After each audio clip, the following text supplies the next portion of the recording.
Сегодня я хочу вам рассказать о птицах, носорогах. Еще их называют калал. Гнездятся они в дуплах.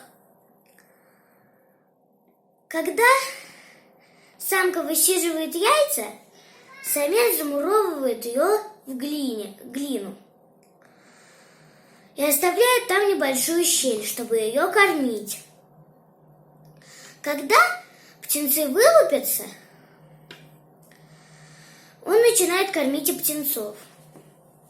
Вот самка, а вот птенцы.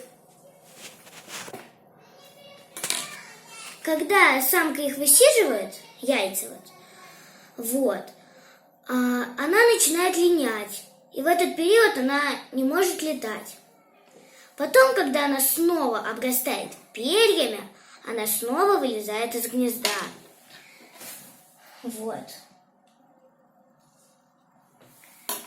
И потом они снова начинают вместе кормить птенцов, пока птенцы не научатся летать.